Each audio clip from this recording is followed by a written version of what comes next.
राधे राधे, जय श्री कृष्णा। मैं सीमा सिंह बड़ों को चरण इंस्पायर, छोटों को प्यार और बराबर वालों को नमस्कार करती हूँ। आप सभी के ऊपर कोटि देवी देवताओं का आशीर्वाद और उनकी कृपा हमेशा बरसती रहे।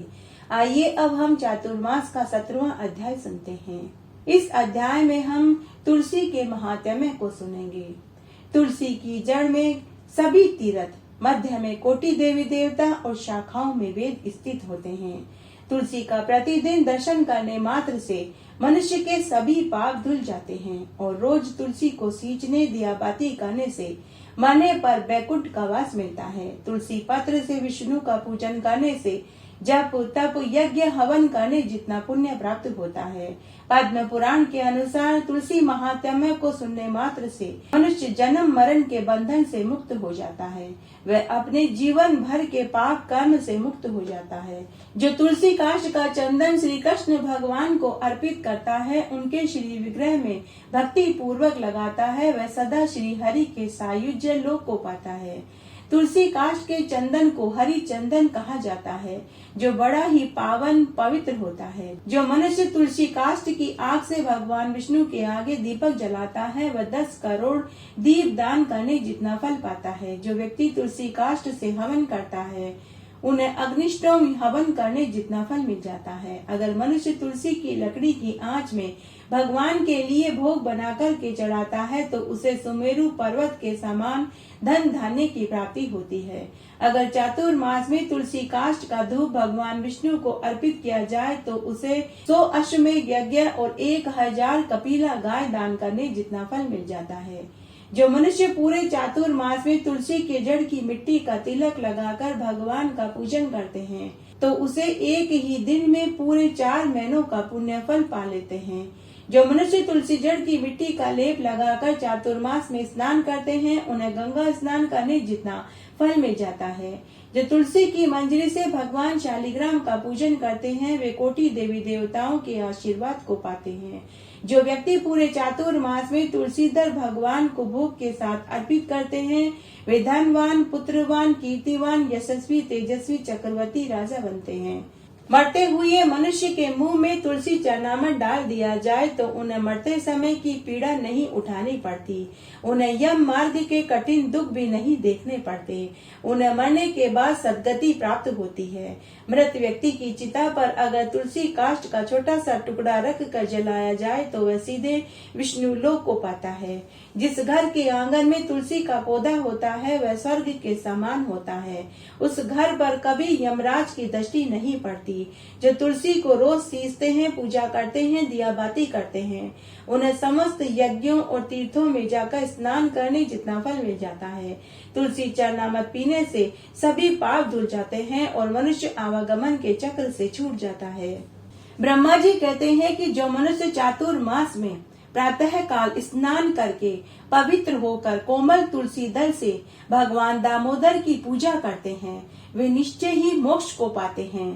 पूर्व काल में भक्त विष्णुदास भक्ति पूर्वक तुलसी पूजन से शीघ्र ही भगवान के धाम को चला गया और राजा चोल उसकी तुलना में गौण रह गए। तुलसी से भगवान की पूजा पापों का नाश और पुण्य में वृद्धि करने वाली होती है। अपनी लगाई हुई तुलसी जितना ही अपने मूल का विस्तार करती है, उतने ही सहस्त्र युगों तक मनुष्य ब्रह्मलोक में प्रतिष्ठित रहता है। यदि कोई तुलसी संयुक्त जल से स्नान करता है, तो वह उसी समय पाप मुक्त होकर आनंद का सुख भोगता है।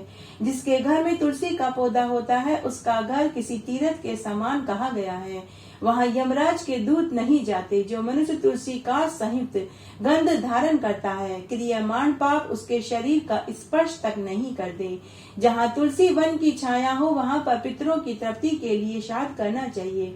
जिसके कान में, मुख में और मस्तक पर तुलसी का पत्ता दिखाई देता है, उसके ऊपर तो यमराज की भी दृष्टि नहीं पड़ती। प्राचीन काल में हरिमेधा और सुमेधा नाम के 2 ब्राह्मण थे। वे जाते जाते किसी दुर्गम वन में परिश्रम से व्याकुल हो गए। वहाँ उन्होंने एक स्थान पर तुलसी दल देखा। सुमेधा ने तुलसी का महान वन देखकर उसकी परिक्रमा करी, भक्ति पूर्वक प्रणाम किया। यह देख हरिमेधा ने पूछा कि तुमने अन्य सभी देवताओं और तीर्थव्रतों के रहते तुलसी वन को ही क्यों प्रणाम किया। तो सुमेधा ने बताया कि प्राचीन काल में जब दुर्वासा के शाप से इंद्र का ऐश्वर्य छिन गया था, तब देवताओं और असुरों ने मिलकर समुद्र मंथन किया था, तो धन्वंतरी रूप भगवान श्री हरि और दिव्य औषधियां प्रकट हुई। उन दिव्य औषधियों में तुलसी भी उत्पन्न हुई, जिसे ब्रह्मा आदि देवताओं ने श्री हरि को समर्पित कर दिया। भगवान ने उसे ग्रहण कर लिया। भगवान नारायण संसार के रक्षक और तुलसी उनकी प्रियतमा है, इसलिए मैंने उन्हें प्रणाम किया। सुमेधा इस प्रकार कह ही रहे थे कि सूर्य के समान अत्यंत तेजस्वी विशाल विमान वहां आया। उन दोनों के समक्ष ही वहां एक बरगद का वृक्ष गिर पड़ा। उसमें से 2 दिव्य पुरुष प्रकट हुए। उन दोनों ने हरिमेधा और सुमेधा को प्रणाम किया। तब दोनों ब्राह्मणों ने उनसे पूछा कि आप कौन हैं? तब उनमें से जो बड़ा था वह बोला कि मेरा नाम आस्तिक है। एक दिन मैं नंदन वन में पर्वत पर क्रीड़ा करने के लिए गया तो देवांगनाओं ने मेरे साथ इच्छा अनुसार रमण करना चाहा। उस समय उन युवतियों के हार के मोती टूटकर तपस्या करते हुए लोमेश ऋषि के ऊपर गिर गए। यह देखकर लोमेश ऋषि को क्रोध आ गया। उन्होंने सोचा कि स्त्रियां तो परतंत्र होती है, अतः यह उनका अपराध नहीं, दुराचारी तो आस्तिक ही है। ऐसा सोचकर उन्होंने मुझे शाप दे दिया कि अरे तू ब्रह्म राक्षस होकर बरगद के पेड़ पर निवास कर। थोड़ी देर बाद जब लोमेश ऋषि का क्रोध शांत हुआ तो मैंने उनसे शाप को वापस लेने के लिए कहा था। लोमेश ऋषि ने कहा कि मैं अपने दिए हुए शाप को वापस नहीं ले सकता, लेकिन मैं तुम्हें शाप से मुक्ति का उपाय बता सकता हूँ। जब तू किसी ब्राह्मण के मुख से तुलसी दल की महिमा को सुनेगा तो तत्काल तुझे मोक्ष प्राप्त हो जाएगी और तू इस शाप से मुक्त हो जाएगा। इस प्रकार मुक्ति का शाप पाकर मैं चिरकाल तक इस वट वृक्ष पर निवास कर रहा था। आज देववश आपके दर्शन हुए और आज आपके मुख से तुलसी के महात्म्य को सुना तो मेरा शाप से उद्धार हो गया और अब मैं इस देव विमान में बैठकर चिरकाल तक आनंद सुख भोगने के लिए विष्णुलोक में जा रहा हूँ। उसके बाद उन दोनों ने दिव्य देह धारण कर लिए, अलौकिक कीमती आभूषण पहनकर दोनों ब्राह्मणों को नमस्कार कर प्रदक्षिणा कर देवदूतों के साथ देव विमान में बैठकर विष्णुलोक में चले गए। इसलिए भगवान विष्णु को प्रसन्न करने के लिए चातुर्मास में तुलसी की पूजा पाठ और भोग लगाना चाहिए, दिया बाती करना चाहिए। जिसने अपने घर में तुलसी का वृक्ष लगाया हो वह कभी भी दरिद्रता को प्राप्त नहीं होता, इसमें कोई संदेह नहीं है। हे देवताओं, तुलसी के दर्शन मात्र से सब पापों का नाश हो जाता है, क्योंकि तुलसी भगवान की अत्यंत प्यारी है, लक्ष्मी का साक्षात रूप है। इसके स्कंद में समुद्र का वास है, पत्तों में लक्ष्मी का, शाखाओं में कमला का, पुष्पों में इंदिरा का वास है, इसमें कोई संदेह नहीं है। तुलसी की सूखी लकड़ी भी सारे विश्व के बड़े से बड़े कष्टों को दूर करने वाली है और भगवान को अति प्रिय है, सब रूपों में ही आनंद देने वाली है। इसके चखने मात्र से यमलोक में जाने का भय नहीं सताता। जो तुलसी सिर के ऊपर धारण करता है उसको किसी भी प्रकार का दुख प्राप्त नहीं होता और जो अपने मुख में तुलसी का पान करता है वह तो निर्वाण पद को प्राप्त हो जाता है। जो श्रद्धा से तुलसी का स्पर्श करता है उसके तीनों प्रकार के दुख, कायिक, वाचिक, मानसिक दुख दूर हो जाते हैं और जो हृदय में तुलसी को धारण करता है उसकी सभी मनोकामनाएं भगवान विष्णु पूरी कर देते हैं। तुलसी के सींचने से सब पापों का नाश हो जाता है। यदि मृत्यु के समय जिस कंठ में भक्ति के सहित तुलसी पत्र हो तो फिर चाहे उसने जीवन भर में कितने ही पाप क्यों न किए हों, भगवान के परम पद को प्राप्त हो जाता है। तुलसी के चिंतन करने मात्र से मनुष्य सिद्धि को प्राप्त होता है, इसमें भी कोई संदेह नहीं। तुलसी के नित्य ही विशेषकर चातुर्मास में सींचने से मनुष्य यमपुरी को नहीं देखकर मोक्ष को पाता है, चाहे कितने ही बड़े पाप उसने क्यों न किए हों। यह अच्छे कार्यों के सिद्ध होने का साधन और बुरे कार्यों के नाश होने का उपाय है। भगवान नारायण के जल में शयन करने के समय अर्थात चातुर्मास में विशेषकर तुलसी की वंदना मोक्ष को देने वाली है। दूध से तुलसी के सींचने मात्र से मनुष्य के हजारों पाप चाहे कितने ही बड़े क्यों न हो सब नष्ट हो जाते हैं। भगवान का स्मरण, तुलसी के वृक्ष का सेवन चातुर्मास में सदा मोक्ष को देने वाला होता है। यदि किसी कुल का एक मनुष्य भी तुलसी की सेवा कर ले तो उसका पूरा कुल का ही उद्धार हो जाता है। जिस घर में तुलसी लगी हो, जैसे जैसे तुलसी बढ़ती है वैसे वैसे ही उसके कुल में भी वृद्धि होती है। इसलिए मनुष्य चाहे ब्रह्मचारी हो, गृहस्थ वानप्रस्थी हो वानप्रस्थी हो, तुलसी का सेवन करना चाहिए। जो श्रद्धा से इसका सेवन करता है वह निसंदेह कभी भी दुखों को प्राप्त नहीं होता। जो भगवान की अति प्रिय तुलसी की सेवा करता है वह साक्षात लक्ष्मी की सेवा करा हुआ माना जाता है। इसलिए प्रत्येक मनुष्य को अपने घर के आंगन में तुलसी का पौधा लगा करके उसकी सेवा करनी चाहिए। तुलसी जी की कहानी। एक बार तुलसी ने बहुत कठिन तपस्या करी। तुलसी ने 12 बरस का नेम लिया।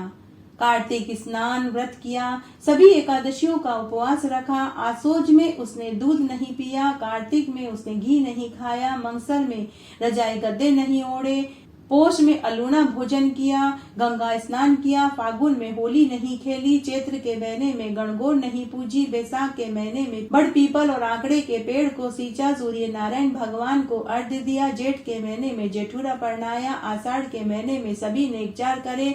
इस तरह 12 बरस तक भगवान हरि को पति रूप में पाने के लिए कठोर तपस्या करी। तब सभी देवताओं का सिंहासन डोल पड़ा। तब ब्रह्मा जी ने तुलसी से कहा कि हे तुलसी, मैं तेरी कठिन तपस्या से प्रसन्न हूँ, तू अपने लिए कोई वरदान मांग ले। तब तुलसी ने कहा कि हे जगत के आधार, हे जगत के लोगों के मन की बात को जानने वाले, पूरी सृष्टि के कर्ता धर्ता, क्या आपको मेरे मन की बात नहीं मालूम? क्या आप नहीं जानते कि मेरे मन में क्या है? अगर आप चाहते हैं कि मैं स्वयं बोलूं तो हे ईश्वर, मैं भगवान हरि को पति रूप में पाना चाहती हूँ। तब ब्रह्मा जी ने तुलसी से कहा कि हे तुलसी, इसके लिए तो तुझे और त्याग करना होगा। तू अगले जन्म में हरि की प्रियतमा होगी, लेकिन इस जन्म में तेरा विवाह एक दैत्य राज से होगा। यह दैत्य राज नारायण का ही अंश होगा। पिछले जन्म के शाप के वजह से ही हे तुलसी तुम्हें यह झेलना ही पड़ेगा। पिछले जन्म में तुम और दैत्यराज शाप के वशीभूत हो, इसीलिए इस जन्म में तुम्हारा विवाह हरि से होना नामुमकिन है, लेकिन अगले जन्म में तुम हरि से विवाह करोगी, यह मेरा आशीर्वाद है। उसके बाद ब्रह्मा जी अंतर्ध्यान हो गए। तब कई समय बाद शंखचूड़ नाम के दैत्य ने तुलसी से विवाह का प्रस्ताव रखा। तब तुलसी ने मन ही मन सोचा कि ब्रह्मा जी ने कहा था कि वह नारायण का अंश होगा। तभी ब्रह्मा जी वहां प्रकट हो गए और तुलसी से बोले कि हे तुलसी, यह शंखचूड़ दैत्य है, यही तुम्हारा पति होगा। तब तुलसी व शंखचूड़ का विवाह हो गया। तब तुलसी यानी वृंदा अत्यंत ही सती महिला थी। उसके सतीत्व के कारण शंखचूड़ को कोई पराजित नहीं कर सकता था। शंखचूड़ भगवान ब्रह्मा जी की उत्पत्ति से हुआ था। फिर दैत्यराज शंखचूड़ ने अपनी शक्ति से अपने राज्य का विस्तार कर लिया। धीरे धीरे शंखचूड़ के पास सभी देवताओं का वर्चस्व आ गया। उसे स्वर्ग का अधिकार मिल गया। उसके पास ऐरावत हाथी, उच्च श्रवण घोड़ा, कल्पवृक्ष, कुबेर का खजाना, मणियों, मोतियों, रत्नों का भंडार था। उसके पास ब्रह्मा जी का हंस युक्त विमान, धृतलोक, पाताल लोक, धरती, आकाश पर जितने भी रत्न थे वे सब शंखचूड़ के पास थे। धीरे धीरे सभी देवताओं के लोक पर शंखचूड़ का कब्जा हो गया। सभी देवता घबरा गए। सभी देवता भगवान शंकर के पास मदद मांगने के लिए पहुँचे। तब सभी देवताओं ने कहा कि हे देव, शंखचूड़ दैत्यराज ने हमसे हमारा लोक छीन लिया है, अब आप ही हमारा अधिकार दिलवा सकते हैं। तब भगवान शंकर ने अपने गण को भेजकर दैत्यराज शंखचूड़ को संदेश भिजवाया, हे दैत्यराज शंखचूड़, तुम देवताओं का लोक उन्हें वापस दे दो या फिर युद्ध के लिए तैयार हो जाओ। तब शंखचूड़ दैत्य भगवान शंकर के पास आए और बोले कि हे महादेव जी, मुझे आपसे कोई शिकायत नहीं, आप देवताओं की तरफ से मेरे दुश्मन न बने। मैं दैत्य राज हूँ, सभी राजाओं को अपना राज्य बढ़ाने का अधिकार है, तो मैंने भी युद्ध करके सभी देवताओं से उनका लोक पाया है। अगर आप देवताओं के लोक वापस देवताओं को दिलवाना चाहते हैं तो आपको मेरे साथ युद्ध करना पड़ेगा। भगवान शंकर ने कहा कि अगर तुम्हारी यही इच्छा है तो यही सही। फिर भगवान शंकर और शंखचूड़ में भयंकर युद्ध शुरू हो गया। शंखचूड़ बड़ा ही मायावी था, कभी वह गायब हो जाता तो कभी हजारों की संख्या में उपस्थित होकर युद्ध करने लगता। इस तरह युद्ध करते हुए बहुत लंबा समय व्यतीत हो गया। फिर सभी देवताओं और ब्रह्मा जी ने विष्णु भगवान से कहा कि शंखचूड़ को मारना नामुमकिन है, क्योंकि उसकी पत्नी बड़ी ही सती और पतिव्रता है। जब तक उसकी पत्नी वृंदा का सतीत्व भंग नहीं होगा तब तक शंखचूड़ को मारना कठिन है। तब विष्णु भगवान ने छल रूप से वृंदा का सतीत्व भंग कर दिया। तब भगवान विष्णु शंखचूड़ के वेश में वृंदा के पास गए और बोले कि हे प्रिय, मैं युद्ध जीत कर आया हूँ। जब वृंदा ने अपने पति से युद्ध में जीत कर आने का समाचार सुना तो उसने अपने पति का आलिंगन किया और वे कई दिन तक विहार करते रहे। इधर वृंदा का सतीत्व नष्ट हुआ, उधर भगवान शंकर ने शंखचूड़ को अपने सुदर्शन चक्र से मार डाला। जैसे ही शंखचूड़ मारा गया, मायावी शंखचूड़ बने विष्णु भगवान अपने असली रूप में आ गए। तब वृंदा को बड़ा ही क्रोध आया। उसने क्रोध में आकर विष्णु भगवान को शाप दिया कि आपने मेरे सतीत्व को नष्ट किया है, इसलिए आप शिला हो जाओ। तब भगवान ने खुशी खुशी उस शाप को ग्रहण कर लिया और कहा कि यह सब तो पहले से ही निश्चित था। तुम्हारा सतीत्व खराब नहीं जाएगा। अगले जन्म में तुम तुलसी बनोगी और मेरे ही अंश शालिग्राम से तुम्हारा विवाह होगा। तुम मेरे सिर पर विराजमान रहोगी और जो भी मनुष्य कलयुग में कार्तिक मास में तुलसी और शालिग्राम का विवाह करवाएंगे, उनके 7 जन्मों के पाप उसी क्षण नष्ट हो जाएंगे। उनकी 7 पीढ़ियां सभी सुख भोगेगी। साथ ही शंखचूड़ का त्याग भी व्यर्थ नहीं जाएगा। शंखचूड़ की हड्डियों से शंख बनेगा और जब भी हवन यज्ञ पूजा में शंख बजाया जाएगा, मैं वहां उपस्थित रहूंगा और उस मनुष्य के सभी कार्य पूरे करूंगा। मंदिरों में, घरों में जहाँ जहाँ शंख रखा जाएगा, बजाया जाएगा, वहाँ सभी गंदी नकारात्मक शक्तियाँ चली जाएगी और अच्छी शक्तियाँ और सकारात्मक ऊर्जा उत्पन्न होगी। उनके सभी कार्य सिद्ध हो जाएंगे। तब वृंदा की राख से तुलसी का पौधा उत्पन्न हुआ। उसका नाम वृंदा से तुलसी रखा गया। कार्तिक मास में तुलसी व शालिग्राम का विवाह करवाए जाने लगा। अगर भोग में तुलसी दल नहीं होता है तो विष्णु भगवान भोग को स्वीकार नहीं करते। जो कोई भी एकादशी व्रत में और चातुर्मास में इस कथा को सुनता है, कहता है, सुनता है, हुकारा भरता है, उन्हें सब सुख मिलते हैं। उन्हें 84 लाख योनियों में जन्म नहीं लेना पड़ता। वे आवागमन के चक्र से छूट जाते हैं और इस संसार के समस्त सुखों को भोग कर मरने के बाद विष्णु लोक को पाते हैं। इस तरह आज हमने चातुर्मास का 17वां अध्याय सुना। आशा करती हूँ यह आपको जरूर पसंद आएगा। मेरे साथ बने रहने के लिए आपका धन्यवाद। आगे आने वाली कथा कहानियों के लिए भी आप इसी तरह मेरे साथ बने रहें। धन्यवाद।